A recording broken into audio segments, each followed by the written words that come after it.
पापा के लिए, सबके लिए। हो रिटर्निंग आप बंद काहे कर दे रहे हैं? पूरा प्लेन है मैं।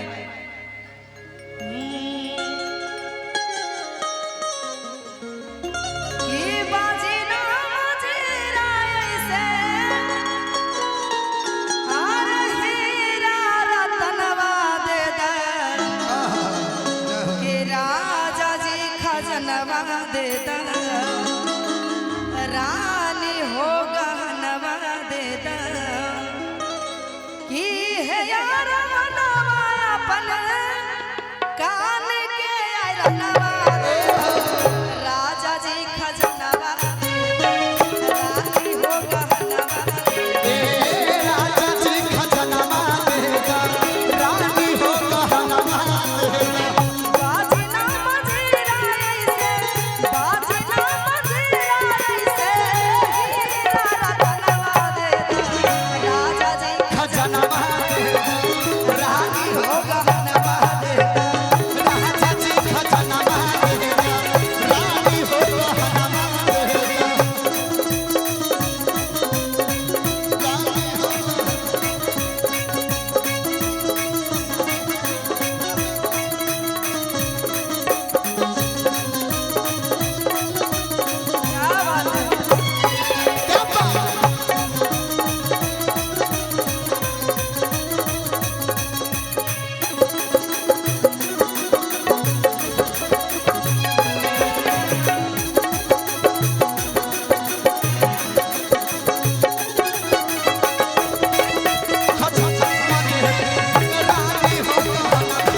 लाइट को व्हाइट करके रखिए, व्हाइट पूरा व्हाइट में व्हाइट को दी व्हाइट और हल्का हंसुलिका राजा हल्का हंसुलिका बाग बंद झुमका डारा हल्का हंसुलिका राजा बाग बंद झुमका डारा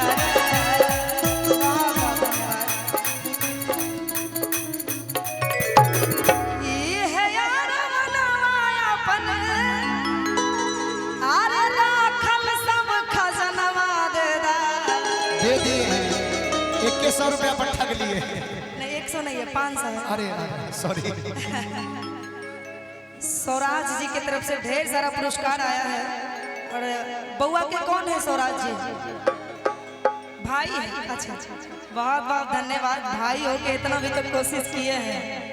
चच्चा लोग तो चचबा में चले गए हैं ना। चच्चा लोग को आना चाहिए, सब पॉकेट बंद करके रखे हुए हैं। अच्छा सब यही कि है यार मनवा अपन आर रखल सब खजनवा दे के राजा जी खजनवा दे रानी हो गहनवा दे राजा जी खजनवा देगा रानी हो गहनवा देगा जी खजनवा देगा रानी हो गहनवा देगा।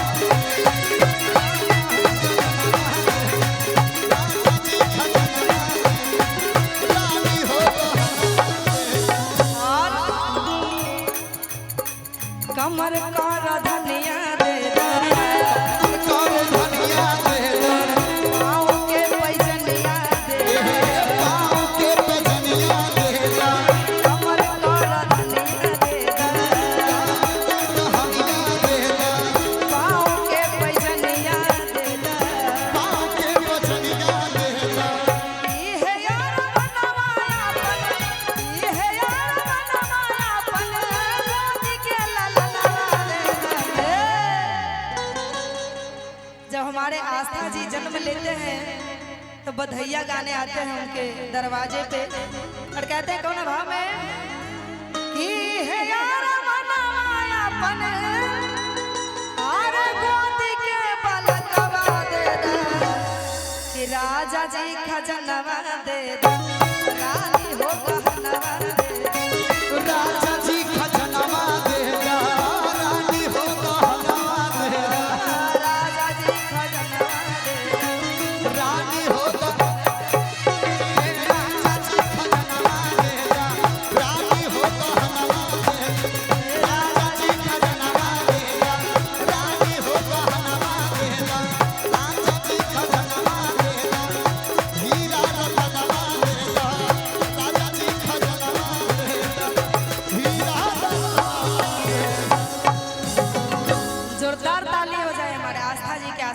लिए क्या बात है। अरे कर